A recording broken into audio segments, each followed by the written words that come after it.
నమస్తే, welcome to our channel.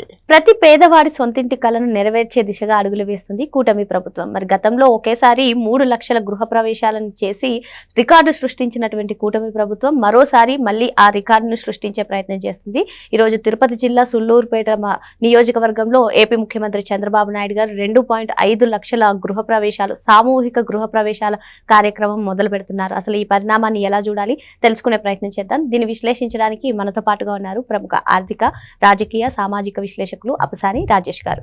నమస్తే sir. నమస్కారం. ప్రతి పేదవాడి కళ సొంతిల్లు ఉండాలి అని చెప్పి మరి ఆ దిశగా అడుగులు వేస్తుంది కూటమి ప్రభుత్వం అని చెప్పుకోవచ్చు సార్. 2029 నాటికి ప్రతి పేదవాడికి సొంతిల్లు ఉండాలి అని చెప్పి వాళ్ళు ఒక నెంబర్ 6 లక్షల గృహాలను అందించాలని చెప్పి వాళ్ళు అనుకుంటున్నారు. మరి మొత్తానికి ఇప్పటికే 3 లక్షలు గతంలో సామూహిక గృహ ప్రవేశాలు చేసి రికార్డు సృష్టించినటువంటి కూటమి ప్రభుత్వం మళ్ళీ 2.5 లక్షలు, అంటే అందులో 1 లక్షలు టిట్కో ఇల్లు, 1.5 లక్షలు కాలనీ ఇళ్లను గృహ ప్రవేశాలు చేసి మరో రికార్డుని సృష్టిస్తుంది. ఎలా చూడాలంటారు ఈ పరిణామాన్ని? ఇప్పుడు వాస్తవంగా తెలుగుదేశం పార్టీ ఎన్టీ రామారావు గారు ఆవిర్భావ ప్రకటన చేసినాడు.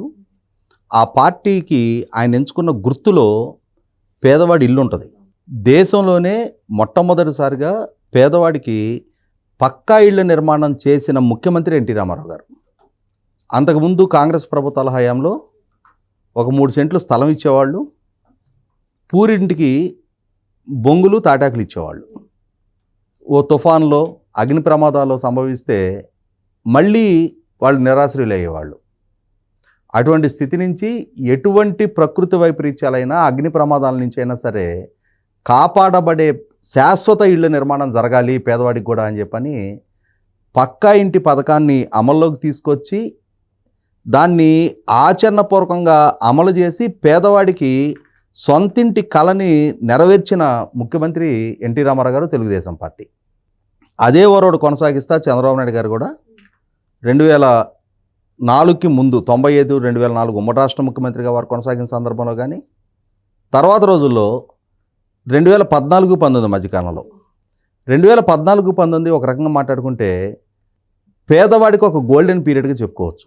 జగన్మోహన్ రెడ్డి ఆనాటి ప్రభుత్వం ప్రతి మంచిని చెడుగా ప్రజల్లో పోర్ట్రేట్ చేసి 2019 ఎన్నికల్లో తనకు లబ్ధి చేకూరిందేమో కానీ, ఎందుకంటున్నానంటే 2014-19 మధ్య నా వైఫ్ మా ఊరు ఎంపీటీసీ మెంబర్గా ఉంది.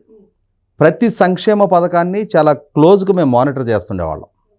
ఎంతమంది జనాభా ఉన్నారు, ఎన్ని సంక్షేమ పథకాలు ఏ వర్గాలకు ఏ విధంగా అందుతూ ఉన్నాయి, వాటి లబ్ధిదారులు ఆ సంక్షేమ పథకాల వల్ల వాళ్ళు ఎలా ఎదుగుతున్నారు అనేది కూడా మేము చాలా ప్రత్యక్షంగా గమనించేవాళ్ళం. నాకు చాలా స్పష్టత ఉంది ఆ విషయంలో. 95, 2004 చంద్రబాబు నాయుడు గారు మొట్టమొదట టెన్యూర్ ముఖ్యమంత్రిగా పనిచేసినాడు. 94 ఎన్టీ రామారావు గారి ప్రభుత్వ ఏర్పాటుకు ముందే కాంగ్రెస్ ప్రభుత్వ హయాంలోనే నేను మా ఊరు గ్రామ తెలుగుదేశం పార్టీ అధ్యక్షుడిగా ఉండేవాడిని. 94 నుంచి 2004 వరకు 10 సంవత్సరాలు నేనే ఉన్నా. అప్పుడు కూడా హౌసింగ్ స్కీము ఎంతమందికి శాంక్షన్స్ వచ్చినాయి, ఎంతమంది పూరిళ్ల స్థానంలో పక్కా గృహాలు నిర్మించుకోగలిగారు అనేది ఈ రోజుకి ఆ ఇంటి వంక చూస్తే నాకు తెలుసు. ఆ రోజు నా ప్రమేయంతో మంజూరైన ఇళ్ల గురించి ఆర్పాటి రాజేంద్ర ప్రసాద్ గారు మా ఊరు అల్లుడు, మాకందరికీ సమీప బంధువు. ఆయనే ఆ 10 సంవత్సరాలు శాసనసభ్యుడిగా, మంత్రిగా కూడా పనిచేశారు.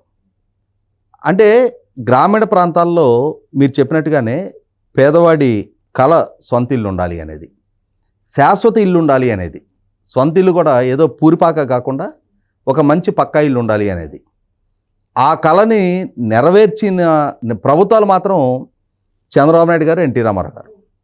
డాక్టర్ వైఎస్ రాజశేఖర రెడ్డి గారి హయాంలో కూడా ఆ రోజుల్లో ఆయన శాచ్యురేషన్ మోడ్లో నేను పక్కా ఇళ్ళు శాంక్షన్ చేస్తున్నా అని చెప్పని తీరా చూస్తే తర్వాత రోజుల్లో ఏసీబీ విచారణ జరిపిస్తే కేసీఆర్ గారు చాలా సందర్భాల్లో చెప్పారు, వీళ్ళ పేరు మీద పక్కా ఇల్లు మంజూరైనట్టుగా రికార్డులో ఉంది, కానీ వాళ్ళ పేరు మీద మంజూరు కాలా, వాళ్ళు ఇల్లు కట్టుకోలా, ఎవరో వాళ్ళ పేరు మెన్షన్ చేసి ఆ డబ్బులు తీసేసుకున్నారు.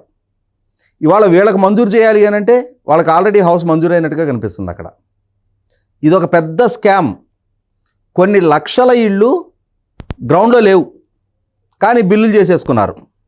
అంటే పథకాలని వాళ్ళ ఆర్థిక ప్రయోజనాలు సిద్ధించే విధంగా కాంగ్రెస్ ప్రభుత్వాలు వాడుకున్న స్థాయి నుంచి పేదవాడికి ఆ ఇంటి పథకాన్ని సక్రమంగా సకాలంలో నెరవేర్చిన ప్రభుత్వం తెలుగుదేశం ప్రభుత్వం.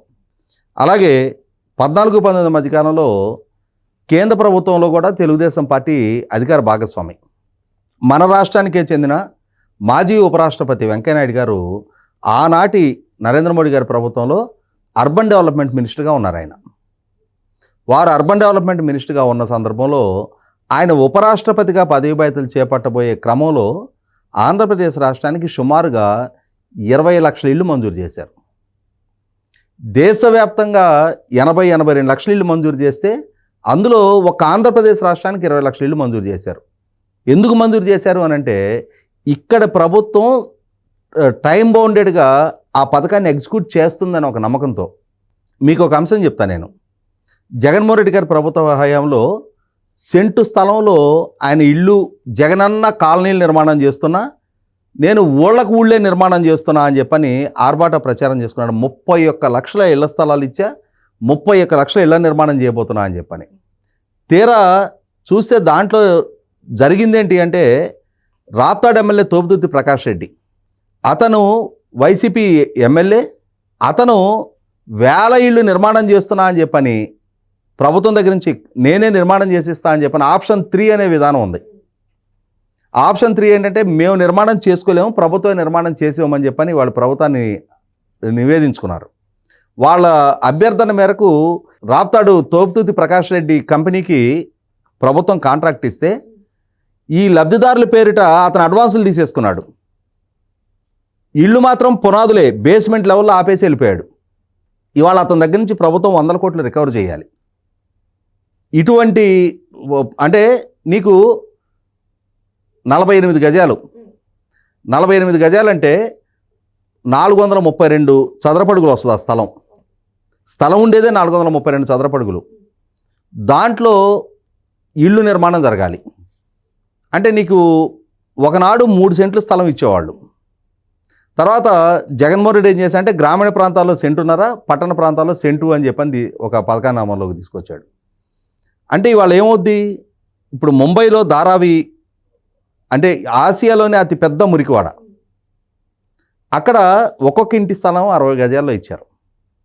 60 గజాల్లో ఇస్తేనే ఒక పెద్ద మురికివాడ తయారైతే నువ్వు ఇవాళ 48 గజాల్లో ఇల్లు నిర్మాణం చేస్తే అంటే ఎటువంటి సివిక్ కమ్యూనిటీస్ నువ్వు అక్కడ ప్రొవైడ్ చేయగలుగుతావు, ఎటువంటి రోడ్ ఇన్ఫ్రాస్ట్రక్చర్ క్రియేట్ చేయగలుగుతావు, వాళ్ళ కామన్ యూటిలిటీస్ ఏమి ఇవ్వగలుగుతావు? నువ్వు మురికివాడలు ఏర్పాటు చేయటం తప్ప కనీసం 3 సెంట్ల స్థలం ఇవ్వాలి. అటువంటి సందర్భంలో 2014-19 మధ్య ఇంకొక అంశం కూడా చెప్పుకోవాల్సింది ఏంటి అంటే అప్పుడు ఎన్టీఆర్ హౌసింగ్ పేరిట 1,00,000 ఇచ్చేవాళ్ళు. ప్రధానమంత్రి ఆవాస్ యోజన అని చెప్పని దాని కింద 2 లక్షలు ఇచ్చేవాళ్ళు. అయితే ఈ రాష్ట్ర ప్రభుత్వ ఎన్టీఆర్ హౌసింగ్ స్కీమ్లో లబ్ధిదారులకి ఆ రోజుల్లో ఎస్సీ సప్లాను టైం బౌండెడ్గా ఇంప్లిమెంట్ చేయటం మూలన సాంఘిక సంక్షేమ శాఖ మంత్రిగా నక్కానంద్ బాబు గారు ఉండేవారు. ఆ ఎస్సీ సప్లాన్ ఫండ్స్ మిగిలుండి ఎస్సీ ఎస్టీలకి 1,50,000 ఎన్టీఆర్ హౌసింగ్ ద్వారా మంజూరు చేపిస్తే ఇంకొక 50,000 వాళ్ళకి అదనంగా రాష్ట్ర ప్రభుత్వం తరఫున 50,000 అదనంగా కలిపి 2 లక్షలు ఇచ్చేవాళ్ళు ఇల్లు నిర్మాణం చేసుకునే వాళ్ళకి. అంటే ఆ విధంగా ప్రోత్సహించి లక్షలాది ఇల్లు నిర్మాణం చేశారు. ఈ క్రమంలో షీర్వాల్ టెక్నాలజీతో అర్బన్ ప్రాంతాల్లో ఇప్పుడు మనం మాట్లాడుకున్న సెంటు ఈ పక్కన మురికివాడలు తయారు చేయడం కన్నా వర్టికల్గా నిర్మాణం చేస్తే వాళ్ళకి కావాల్సిన సివిక్ కమ్యూనిటీస్ ప్రొవైడ్ చేయడానికి వీలవుద్ది, తక్కువ స్థలంలో ఎక్కువ మందికి నిర్మాణం చేయడానికి ఆస్కారం కలుగుద్ది అని చెప్పని టిట్కో ఇళ్ళ అనే కాన్సెప్ట్ని అందుబాటులోకి తీసుకొచ్చారు. అలా తీసుకొచ్చి చంద్రబాబు నాయుడు గారి ప్రభుత్వం లబ్ధిదారులను ఎంపిక చేసింది. వాళ్ళు వాళ్ళ వైపు కంట్రిబ్యూషన్ ₹1,00,000 వాళ్ళు ప్రభుత్వానికి చెల్లించారు. ఆ ₹1,00,000 చెల్లిస్తే వాళ్ళకి 300 గజాలు ఒక సైజు, 360 అడుగులు ఒక సైజు, 430 అడుగులు ఒక సైజు, 3 సైజుల్లో వాళ్ళకి ఇళ్ల నిర్మాణం చేయడం కోసం ప్రభుత్వం లబ్ధిదారుల ఎంపిక ప్రక్రియ ముగించేసింది. భవనాలు ఒక షేప్కి వచ్చేసినాయి. అలా వచ్చిన తర్వాత జగన్మోహన్ రెడ్డి గారి ప్రభుత్వం అధికారంలోకి వచ్చింది. అంటే గవర్నమెంట్ అనేది కంటిన్యూస్ ప్రాసెస్ కదా. ఆ లబ్ధిదారులందరూ కూడా వాళ్ళు ఏం కోటీశ్వరులు అయ్యి 430 అడుగులు 360 అడుగుల ఇళ్లలో ఉండటానికి ముందుకు రాలేదు కదా. గత్యంతరం లేని పరిస్థితుల్లో 360 అడుగులు అంటే ఇంత ఉంటుంది. దాంట్లోనే ఒక వంటగది, ఒక హాలు, బెడ్రూము, దానికే సిద్ధపడి వాళ్ళు అక్కడ నివాసం ఉండడానికి సిద్ధపడి వచ్చారు అని అంటే పేదవాళ్ళు కదా, ఆ పేదవాళ్ళ పట్ల కన్సర్న్ ఉండాలి కదా ప్రభుత్వానికి. జగన్మోహన్ రెడ్డి ప్రభుత్వం వాటిని పన్నులని నిలిపివేసి దేనికి ఉపయోగపెట్టుకున్నారా అని అంటే ఆ బిల్డింగులకి వైసీపీ రంగులు వేసుకోవడానికి ఉపయోగపెట్టుకున్నారు. గత ప్రభుత్వ హయాంలో ప్రారంభించిన పథకం, సరే నువ్వు రంగులు వేసుకున్న వాడికి పోయి వాటిని పూర్తి చేసి లబ్ధిదారులకి హ్యాండ్ ఓవర్ చేసావా? అవి కూడా హ్యాండ్ ఓవర్ చేయాల. హ్యాండ్ ఓవర్ చేయకపోక ఏం చేశారు, వీళ్ళ పేరు మీద లోన్లు తీసేసుకున్నారు. బ్యాంకుల్లో లోన్లు తీసుకుంటే ఆ లబ్ధిదారులకు నోటీసులు వచ్చినాయి, లోన్లు రీపే చేయండి అని చెప్పని. అప్పుడు కానీ వాళ్ళకి అర్థం కాల. వాళ్ళు బ్యాంకులకు పరిగెత్తుకెళ్తే అయ్యా మాకు తెలియదు, మేము తీసుకోలేదు అని అంటే అవి ఒక పెద్ద కుంభకోణాలు. అంటే ఈ విధంగా కుంభకోణాల మయం చేసిన కాలాన్ని చూసాం. మీకు ఎన్నికలకు ముందు గుడివాడ నియోజకవర్గంలో కొడాల నాని ఈ టిట్కో ఇళ్ల ప్రారంభోత్సవం అని చెప్పని జగన్మోహన్ రెడ్డి గారిని పిలిచి ఒక పెద్ద సభ ఏర్పాటు చేసి చాలా హంగామా చేశాడు. పండగ వాతావరణంలో ఇల్లు పంపిణీ చేస్తున్నామని చెప్పని సాక్షి పేపర్లో ఓ ఫుల్ పేజ్ యాడ్ వేసుకొని ప్రచారార్భాటంగా చేశారు.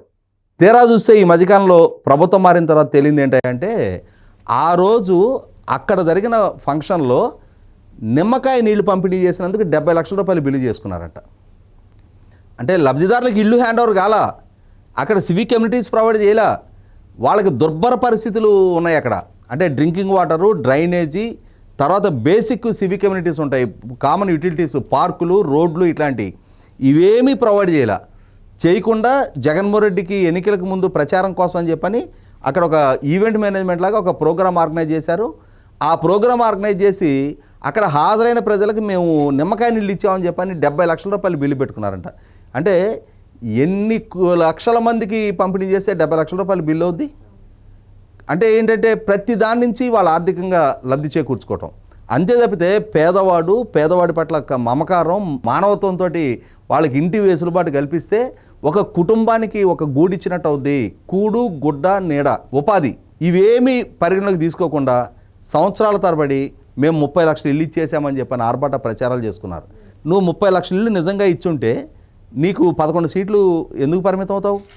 నువ్వు చేసిన కుంభకోణాలు ఏంటో తెలుసు.